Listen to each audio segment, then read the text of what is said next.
السلام علیکم ورحمۃ اللہ وبرکاتہ۔ نحمده ونصلي على رسوله الكريم، اما بعد فاعوذ باللہ من الشیطان الرجیم، بسم اللہ الرحمن الرحیم۔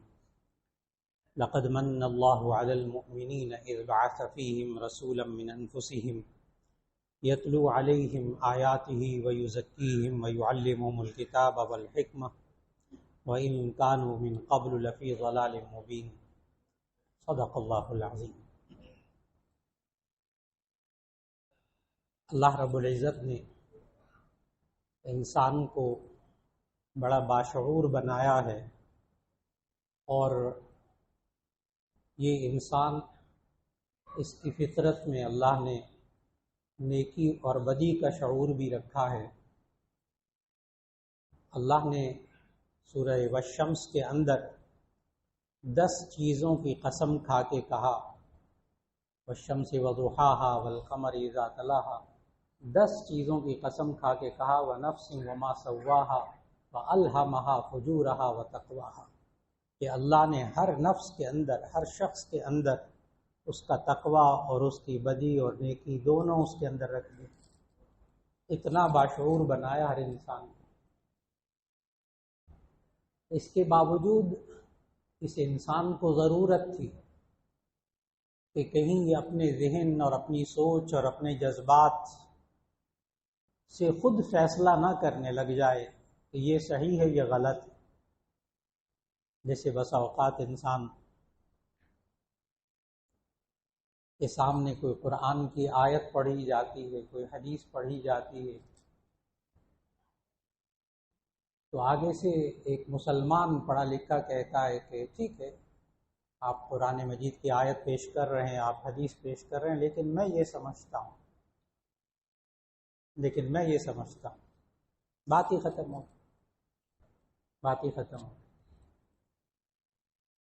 اور یہاں سے گمراہی شروع ہوتی ہے، یہاں سے انسان راستہ بھٹکتا ہے۔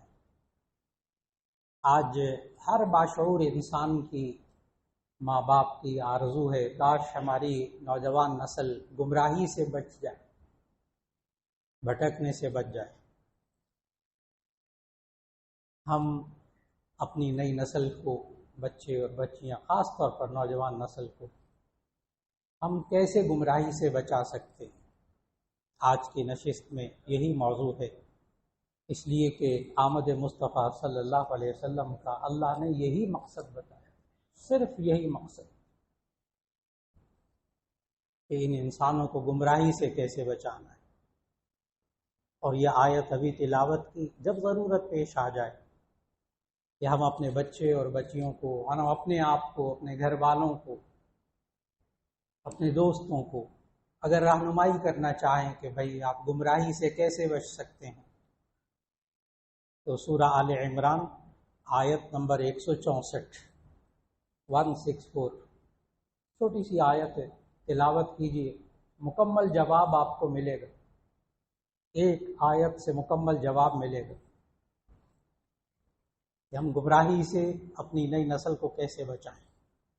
اور میں نے عرض کیا کہ نبی کریم صلی اللہ علیہ وسلم کے تشریف لانے سے پہلے لوگ گمراہی کے دلدل میں دھنسے ہوئے تھے، بری طرح دھنسے ہوئے تھے، ایمانی طور پر عقائد ان کے خراب، عبادات عجیب و غریب۔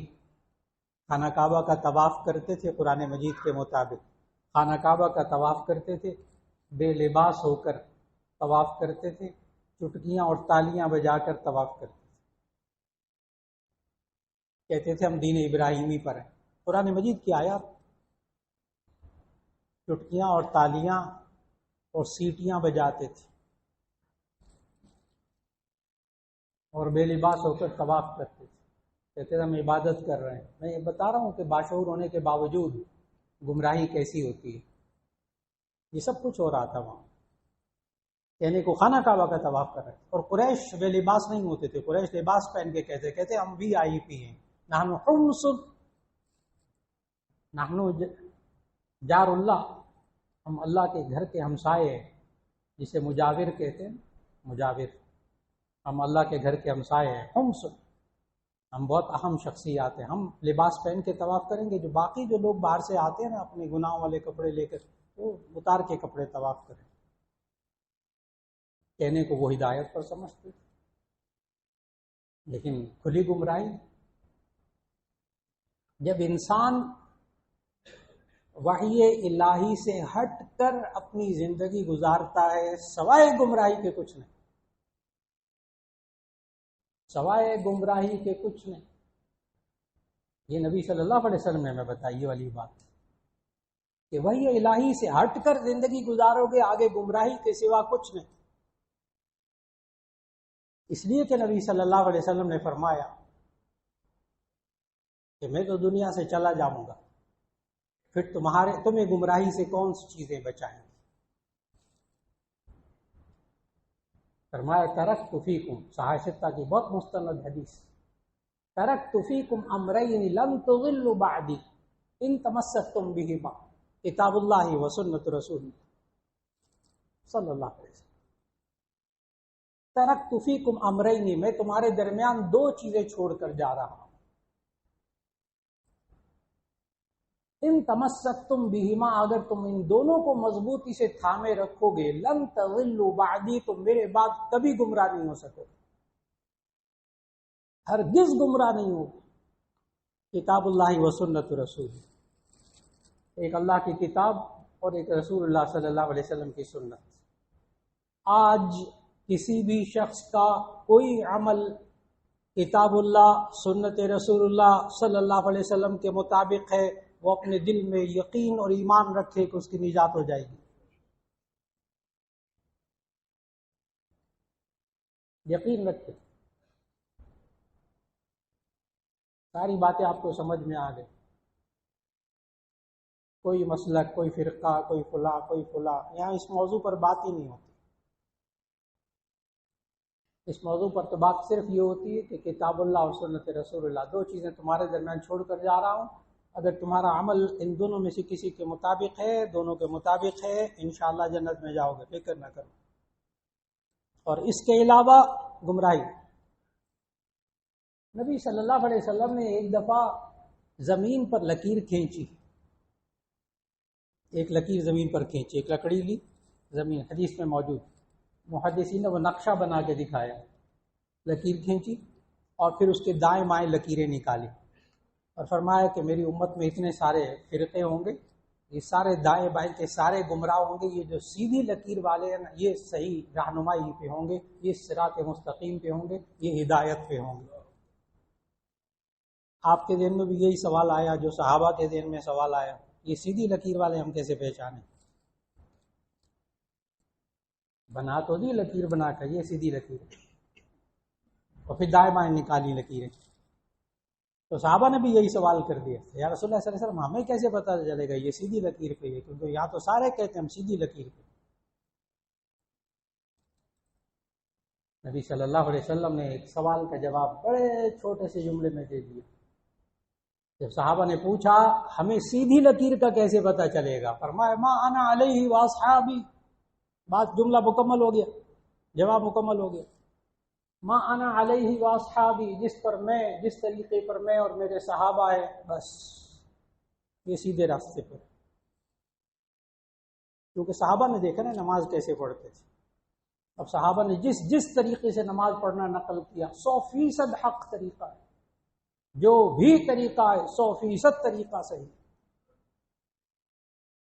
صحابہ نے جو کچھ نقل کیا نبی صلی اللہ علیہ وسلم کو دیکھ کر، سن کر.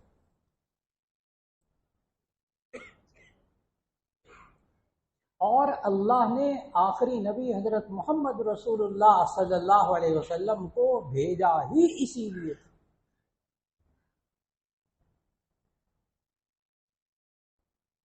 آج وقت کی بہت بڑی ضرورت ہے کہ ہم خاص طور پر نوجوان نسل کو یہ بات سمجھائیں کہ آمد مصطفیٰ صلی اللہ علیہ وسلم کا مقصد کیا تھا، ان کی تشریف آوری کا مقصد کیا تھا. اور وہ مقصد اسی آیت نمبر سورہ آل عمران کی 4 پارہ آیت نمبر 164. اللہ تعالیٰ نے کیوں بھیجا نبی صلی اللہ علیہ وسلم؟ لقد من اللہ علی المؤمنین اذ بعث فیہم رسولا من انفسہم، یہی آیت شروع میں تلاوت کی اللہ نے توفیق دی. لقد من اللہ علی المؤمنین اذ بعث فیہم رسولا من انفسہم، اللہ نے احسان کیا ایمان والوں پر کہ انہی میں سے رسول اللہ صلی اللہ علیہ وسلم کو بھیجا. من، احسان کی. پورے قرآن مجید میں اللہ نے بے شمار نعمتوں کا ذکر کیا ہے. میں نے تمہیں یہ دیا، میں نے تمہیں یہ دیا، میں نے تمہیں یہ دیا. کسی نعمت کو دے کر اللہ نے قرآن میں احسان نہیں جتایا سوائے اس ایک نعمت. پورے قرآن کا مطالعہ کیجیے، کسی نعمت پر احسان نہیں جتایا سوائے اس ایک نعمت. معلوم ہوتا ہے کہ بہت بڑی نعمت، اتنی بڑی نعمت کہ ہم امتی ہیں آخری نبی صلی اللہ علیہ وسلم کے. اور صحاح ستہ کی احادیث میں ہے، نبی صلی اللہ علیہ وسلم نے فرمایا گزشتہ امتوں کے انبیاء نے یہ تمنا کی تھی کاش ہم امت محمدیہ میں سے ہوتے. انبیاء نے آرزو کی تھی. اتنا بڑا مقام اس امت کو ملا ہے. اللہ قدر کی توفیق دے دے. اور قدر کیسے کی جاتی ہے؟ بعثت نبوی کے ان مقاصد کو پورا کر کے، جن کاموں کے نبی صلی اللہ علیہ وسلم تشریف لائے، جن کاموں کے لیے اللہ نے بھیجا، ہم ان کاموں کو کرتے رہیں. یہی قدر کا ایک طریقہ ہے، اس کے علاوہ قدر کا کوئی طریقہ نہیں. قدر کا یہی طریقہ ہے. کیوں بھیجا؟ آگے اللہ تعالیٰ نے 4 مقصد بتائے. آسان آسان. اگر کوئی اسکالر، کوئی مفسر، کوئی محقق وہ یہ کہے نا کہ نبی صلی اللہ علیہ وسلم اس لیے تشریف لائے تھے، ان کی تشریف آوری کا یہ مقصد تھا، یہ مقصد تھا. ممکن ہے کوئی مجمع میں سے کھڑا ہو جائے، کہہ دے کہ جی مجھے مولانا آپ کی رائے سے اختلاف ہے، اس لیے نہیں آئے تھے. لیکن میں جو بات عرض کرنے لگا ہوں کہ یہ آمد مصطفیٰ صلی اللہ علیہ وسلم کے مقصد خود اللہ نے بتائے، خود اللہ نے بتائے. اختلاف کی گنجائش نہیں ہے. آئی اسی لیے تھی. لقد من اللہ علی المؤمنین اذ بعث فیہم رسولا من انفسہم، اللہ نے ایمان والوں پر احسان کیا کہ انہی میں سے رسول اللہ صلی اللہ علیہ وسلم کو بھیجا. کیوں بھیجا؟ نمبر 1 یتلو علیہم آیاتہ، تاکہ وہ اللہ کی آیات ان کے سامنے تلاوت کرے. ایک مقصد پورا ہو گیا، تلاوت کلام پاک. بعثت نبوی کا مقصد، آج یہ مقصد چھوٹے چھوٹے بچوں سے پورا کروانا ہوگا. آج چھوٹی عمر میں بچے اور بچیاں بہترین قرآن مجید ناظرہ دیکھ کر تلاوت کرنے کے قابل ہو جائیں، یہ ہر ماں باپ کا فرض ہے. اور اگر بڑے ہو کر انہوں نے کہا نا ہمیں تو پڑھائی نہیں گیا تھا، تو کوتاہی سمجھنی ہوگی کس کی. آج ہر امتی پر لازم ہے کہ وہ ان 4 مقاصد کو پورا کرے زندگی کے آخری سانس تک، چاہے مرد ہے چاہے عورت. اس کی وجہ بھی آخر میں عرض کر دوں گا. آیت کا آخر کا حصہ ترجمہ کروں گا، بات واضح ہو جائے گی کہ ہر امتی کا مقصد. نمبر 1 یتلو علیہم آیاتی، اللہ کی آیات تلاوت کرنا، تلاوت کلام پاک. اب ترجمہ کرنا نہیں کرنا وہ بھی بعد میں بتاتا ہوں، ابھی تو صرف تلاوت کلام پاک. کیا ہوتا کیا ہے اس سے؟ انسان تلاوت کرتا ہے، اس کی اپنی ذاتی زندگی میں اس کے اثرات ظاہر ہوتے ہیں، اس کے اندر کی تبدیلی ہوتی ہے تلاوت کلام پاک سے، صرف تلاوت سے. جہاں جس گھر میں بیٹھ کر یہ تلاوت کرتا ہے اس گھر پر اس کے اثرات ہوتے ہیں، گھر کے افراد پر اس کے اثرات ہوتے ہیں، گھر کے در و دیوار پر اس کے اثرات ہوتے ہیں، صرف تلاوت کے. ابھی عرض کروں گا کہ صرف تلاوت کے اتنے اثرات ہیں، تو اگر اس قرآن کو سمجھ کر پڑھا اور اس کے مطابق زندگی گزاری تو کتنے اثرات ہیں. ابھی تو صرف تلاوت کے اثرات ہیں. اس کی زندگی میں کیا اثر ظاہر ہوتا ہے؟ نبی کریم صلی اللہ علیہ وسلم نے فرمایا ان القلوب تصدع كما يصدع الحديد بالماء، دلوں کو اس طرح زنگ لگ جاتا ہے کبھی کبھی جیسے کہ لوہے کو پانی سے زنگ لگ جاتا ہے.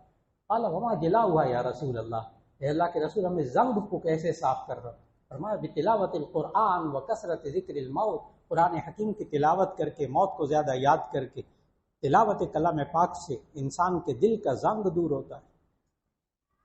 یہ دل کا زنگ اگر کسی نے دیکھنا ہو، ہر ایک انسان دل کا زنگ، اپنے دل کا زنگ محسوس کر سکتا ہے۔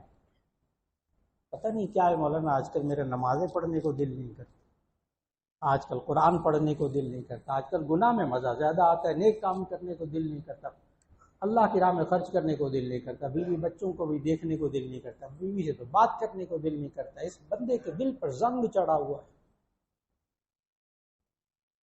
صاف ہوگا تلاوت کلام پاک سے۔ سچے نبی صلی اللہ علیہ وسلم نے کرنا، کر کے دیکھ لے بندہ، ہر بندے کو تلاوت کرنی پڑے گی دل کا زنگ صاف کرنے کے لیے۔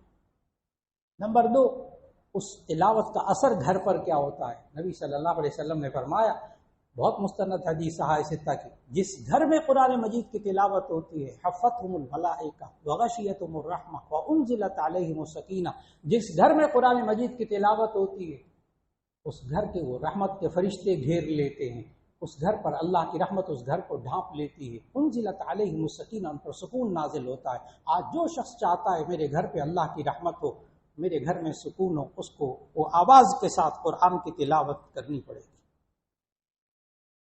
اس گھر میں رحمت آئے گی۔ نبی صلی اللہ علیہ وسلم آئے اسی لیے یتلو علیہم آیاتی، تاکہ وہ اللہ کی آیات تلاوت کرے۔ نمبر 2، وَيُزَكِّيهِمْ، نبی صلی اللہ علیہ وسلم کو اللہ تعالیٰ نے اس لیے بھیجا، دوسرا مقصد وَيُزَكِّيهِمْ، ان کے نفوس کو پاکیزہ بنائے۔ ایک ایک بندے پر محنت کی صحابہ میں سے نبی صلی اللہ علیہ وسلم، اور پاکیزہ بنا کے دکھایا۔ جھوٹ ان کے اندر سے نکالا، غیبت ان کے اندر سے نکالی، ملاوٹ ان کے اندر سے نکال دی، پورے معاشرے میں سے نکال دی، بد زبانی ان کے اندر سے نکال دی، ہیرا پھیری ان کے اندر سے نکال دی، دھوکہ ان کے اندر سے نکال دیا، دشمنیاں نفرتیں ان کے اندر سے نکال، خون کے پیاسے تھے نبی صلی اللہ علیہ وسلم کے آنے سے پہلے۔ یہ تزکیہ نفس کیا ہوتا ہے؟ 2 جملے آسان ہیں۔ ہر ماں اور ہر باپ پر فرض ہے کہ وہ اپنے نفس کو پاکیزہ بنائے نبی صلی اللہ علیہ وسلم کی ہدایات کے مطابق، اور پھر اپنے بچوں اور بچیوں کے نفوس کو پاکیزہ بنائے۔ ہر ماں باپ کا فرض ہے۔ کیسے؟ بہت آسان طریقہ، تزکیہ نفس 2 جملوں میں مکمل ہو جائے گا ابھی انشاءاللہ۔ بہت آسان، انسان کے اندر سے بری سوچوں، برے خیالات، انسان کے اندر سے بری سوچوں، برے رویوں، بیہیویئر غلط، انسان کے اندر سے بری سوچوں، برے رویوں، برے اخلاق، بری عادتیں، برے اعمال انسان کے اندر سے نکالنا، اچھی سوچیں، اچھے رویے، اچھے اخلاق، اچھی عادتیں انسان کے اندر لانا، تزکیہ نفس مکمل ہو گیا، مکمل ہو گیا، یہ نفس پاکیزہ بن گیا۔ بہت آسان ہے، لیکن مسلسل عمل، ساری زندگی کا کام ہے، یہ ہر ایک کو کرنا پڑے گا، اپنے لیے بھی، بیوی کے لیے بھی، بچوں کے لیے بھی، دوستوں کے لیے بھی۔ 2 مقصد ہو گئے، ایک تلاوت کلام پاک ہر ایک کو کرنی پڑے گی، تزکیہ نفس ہر ایک کو کرنا پڑے گا، اپنے نفس کو پاکیزہ بنانا پڑے گا، اسی مفہوم کے ساتھ جو بھی عرض کیا ہے۔ نمبر 3، تیسرا مقصد جس کے لیے نبی صلی اللہ علیہ وسلم کو بھیجا اللہ تعالیٰ نے، وَيُعَلِّمُهُ الْكِتَابَ، کہ ان کو کتاب اللہ سکھائیں، قرآن سکھائیں۔ صحابہ کو ترجمہ آتا تھا، خالی ترجمہ نہیں، صحابہ کو ترجمہ آتا تھا، ترجمے کے بغیر تو قرآن سمجھا ہی نہیں جا سکتا نا، وہ تو سمجھنا تو اگلی بات ہے نا۔ صحابہ کو تو عربی آتی تھی، نبی صلی اللہ علیہ وسلم تلاوت کرتے تھے، ان کو قرآن سمجھ میں آ جاتا تھا۔ پھر وَيُعَلِّمُهُمُ الْكِتَابَ کیا ہے؟ پھر وہ کتاب اللہ کیا سکھاتے تھے؟ ان کو تو تلاوت سے سب کچھ سمجھ میں آ جاتا تھا۔ وہ کتاب اللہ یہ سکھاتے تھے کہ کتاب اللہ کے اندر اقیم الصلاۃ کا حکم ہے، نماز پڑھو، لیکن کیسے پڑھنی ہے یہ طریقہ قرآن میں نہیں ہے۔ کب سے وقت شروع ہوتا ہے، کب ختم ہوتا ہے، یہ قرآن میں نہیں ہے۔ کتنی رکعتیں کس نماز کے اندر ہیں، کون سے فرض، کون سی سنتیں، کون سے نفل، یہ قرآن میں نہیں ہے۔ زکوٰۃ کے سارے مسائل قرآن میں نہیں ہیں، اصول موجود ہیں، حج کا پورا طریقہ قرآن میں نہیں ہے، اصول موجود ہیں، معاملات، خرید و فروخت، نکاح، شادی، طلاق، اصول موجود ہیں، سمجھایا حدیث میں، کر کے دکھایا۔ وَيُعَلِّمُهُمُ الْكِتَابَ، لہذا ترجمہ بھی پڑھا جائے، تفسیر بھی پڑھی جائے۔ وَيُعَلِّمُهُمُ الْكِتَابَ، تیسرا مقصد کتاب اللہ کو سیکھنا اور سکھانا، ہر امتی پر لازم ہے۔ چوتھا مقصد وَيُعَلِّمُهُمُ الْكِتَابَ، چوتھا مقصد وَالْحِکْمَةَ، وَيُعَلِّمُهُمُ الْحِکْمَةَ، ان کو حکمت سکھائیں، ان کو دانائی سکھائیں، ایک ایک کو دانائی سکھائی نبی صلی اللہ علیہ وسلم نے۔ یہ دانائی کیا ہوتی ہے؟ حکمت۔ بہت مفسرین نے حکمت کی بڑی تفسیریں لکھی ہیں، ساروں کا خلاصہ نکال لیں تو آپ کو ایک بات معلوم ہوگی کہ حکمت اور دانائی کہتے ہیں جس چیز کو اللہ نے حلال قرار دیا اس کو حلال سمجھے، جس کو حرام قرار دیا اس کو حرام سمجھے، دانائی مکمل ہو گئی۔ اچھائی اور برائی میں تمیز، اچھے اور برے میں تمیز، دانائی مکمل ہو گئی۔ کیا جائز ہے، کیا ناجائز ہے، کیا حلال ہے، کیا حرام ہے، کیا اچھی بات ہے، کیا بری بات ہے، کیا دیکھنا جائز ہے، کیا دیکھنا ناجائز ہے، کیا کھانا جائز ہے، کیا کھانا ناجائز ہے، دانائی مکمل ہو گئی۔ ڈگریاں بہت لی ہوئی ہیں ماشاءاللہ، لیکن حلال کو، اللہ کے حلال کو حلال نہیں سمجھ رہا، اللہ کے حرام کو حرام نہیں سمجھ رہا، اللہ کے نزدیک دانا نہیں، یہ حکمت والا نہیں۔ یہ حکمت سکھانے آئے تھے کہ ہمارے ایک ایک بچے کو، ایک ایک بچی کو معلوم ہو یہ حلال یہ حرام۔ اس میں محنت کرنی پڑے گی، خود پہلے ماں باپ کو سیکھنا پڑے گا کیا حلال کیا حرام۔ 4 کام ہو گئے، اس کے لیے نبی صلی اللہ علیہ وسلم تشریف لائے۔ آج آمد مصطفیٰ صلی اللہ علیہ وسلم کی یہ 4 مقاصد امت کو سمجھانا بڑا ضروری ہو گیا۔ نمبر 1 تلاوت کلام پاک، یتلو علیہم آیاتہ۔ نمبر 2 ویزکیہم، ان کے نفوس کو پاکیزہ بنانا۔ نمبر 3 ویعلمہم الکتاب، ان کو کتاب اللہ سکھانا۔ نمبر 4 والحکمت، دانائی سکھانا۔ آج بہت سوال کیا جاتا ہے کہ ہمارے بچے گمراہی سے کیسے بچ جائیں، ان کو یہ 4 چیزیں کر دیجیے، اللہ کی طرف سے گارنٹی ہے کہ یہ گمراہی میں نہیں جائے گا۔ آیت کا آخری حصہ پڑھنے لگا ہوں جس سے گارنٹی ملتی ہے، وَإِن كَانُوا مِن قَبْلُ لَفِي ضَلَالٍ مُبِينٍ۔